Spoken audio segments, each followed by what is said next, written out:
Saya undang penulis Bapak Asatro Dr. Musa Darwi Mane, SHMH. Berikan aplaus untuk memberikan resume dari buku yang tersebut. Beri waktu maksimal 5 menit, Bro. 5 menit.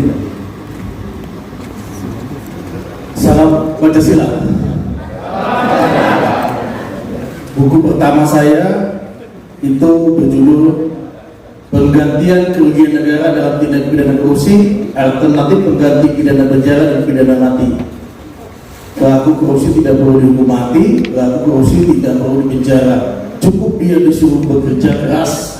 Anak istrinya tidak boleh jalan-jalan ke Danau Toba, tidak boleh jalan-jalan ke Singapura, sampai dengan kerugian negara itu selesai, maka hukumannya selesai sampai dengan derajat ketiga.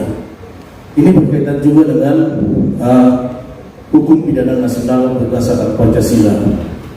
Dan ini yang sekarang di launching. Terima kasih kepada Diki dan panitia yang bekerja keras bahwa ini adalah buku yang ke-10 daripada saya, baik penulis tunggal maupun penulis bersama-sama.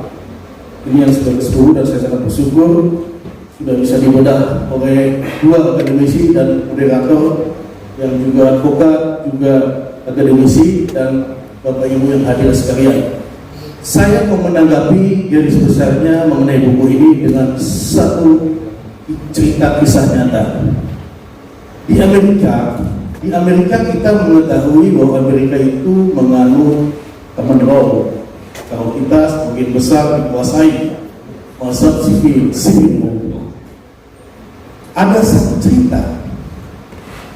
Ada seorang perempuan tua.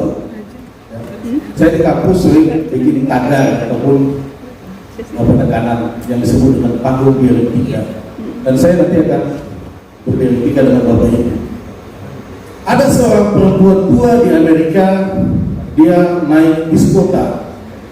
Kalau di Amerika namanya, di Indonesia namanya damri, mungkin di Amerika damas ya, mungkin damas. Seorang perempuan tua ini naik bis, ternyata kursinya penuh, namun tersedia untuk gelantungan, pegang berdiri. Kemudian si kondektur melihat lelaki muda ini pakai headset sambil mendengar musik, keluar, berikan kepada perempuan itu. Dia tidak dengar, keluar, tidak dengar juga.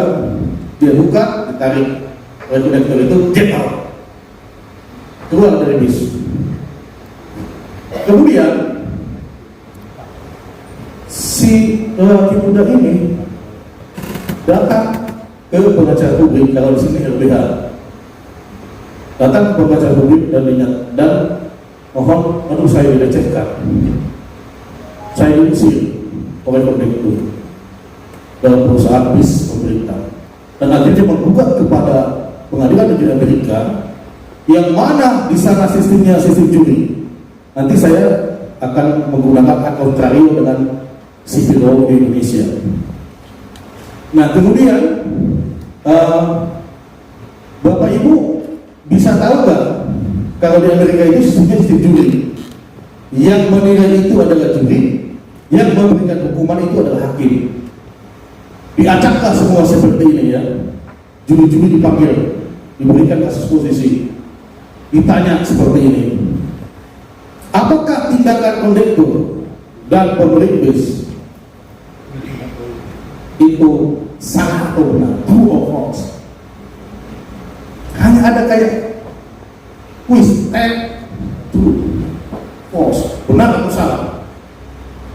Saya mau tanya kepada Bapak Ibu, karena saya menegakkan panggung dialektika, saya mau bertanya, apakah tindakan daripada kondektur itu yang memberikan kursi kepada perempuan tua dan mengusir lelaki muda adalah tindakan yang benar atau salah? Saya minta yang benar angkat tangan. 1, 2, 3, 4, 35%. Yang salah 1% tidak berani menjawab, 2, 3 ya. Ternyata Bapak Ibu jawabannya adalah salah. Ya. Tindakan kondektur dan pemilik bus mengusir laki-laki muda itu salah. Dan akhirnya, ini kisah nyata, dan akhirnya si lelaki muda itu mendapatkan uang ganti rugi dari hakim memutus bayar ganti rugi miliaran dolar, ya, dan menjadi orang yang kaya mendadak. Pertanyaan kedua kepada Bapak Ibu untuk membahas secara akontrario, penafsiran akontrario antara common law dengan living law, ya. Apa yang salah? Tadi ada berapa 3, 4, 5 yang angkat tangan. Saya mau tanya, apa salahnya si kondektur dan si pemilik bus? Apa salahnya? Tadi ada 3, 4 orang yang menyatakan salah. Coba bisa dilanjutkan atau ada yang lain? Silakan Pak. Ini artis pop Sunda, alumni kita, Untat 45.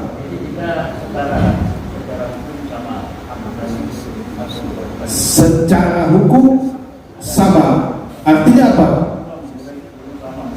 Si kondektur kan dihukum bersalah ya, dihukum bersalah, dia harus berganti rugi karena dia sudah mengusir orang ya. Ada yang lain jawabannya? Yang benar saya kasih buku pertama. Nah, boleh Pak. Ya silakan Bapak. Ya, menurut saya salah karena dia tidak menuliskan ini porsi prioritas. Kalau dituliskan porsi prioritas berarti prioritas untuk wanita itu hamil tersebut. Ya, jawabannya tidak salah tapi belum tepat. Silakan ada satu lagi mungkin sebelum kita, supaya kita memahami apa hukum pidana Indonesia. Ada tips Pak. Ya silakan.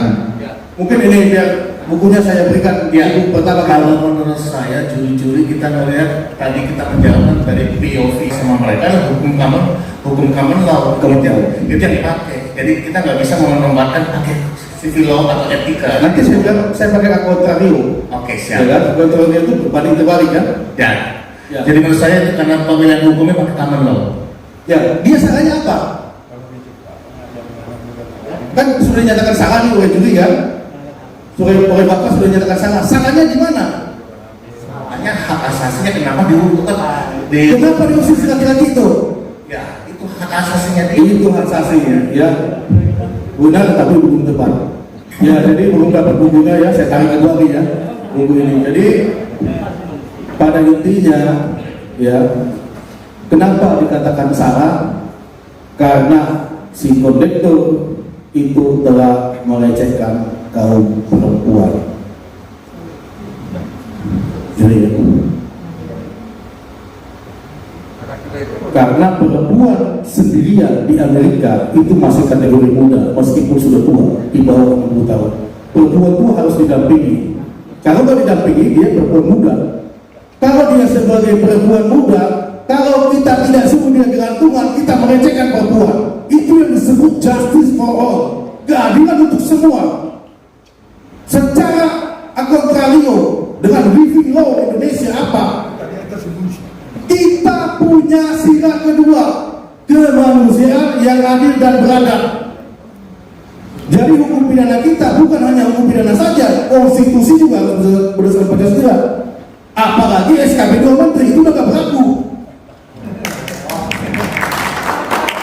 Ya, itu udah berlaku. Nanti itu udah kepercayaan. Jadi bicara hukum pidana nasional berdasarkan Pancasila itu rohnya di sila ke-1 sampai ke-5, utamanya adalah sila kedua, harus adil dan beradab. Common law,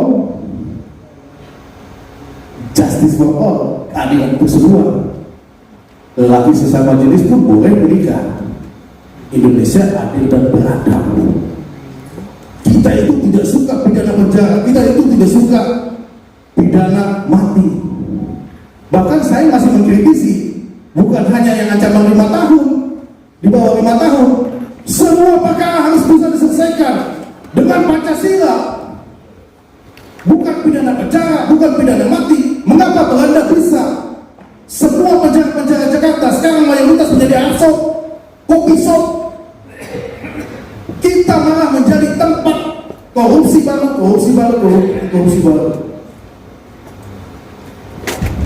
Nanti untuk diskusi lebih panjang mungkin bisa datang ke Kapolres Probolinggo.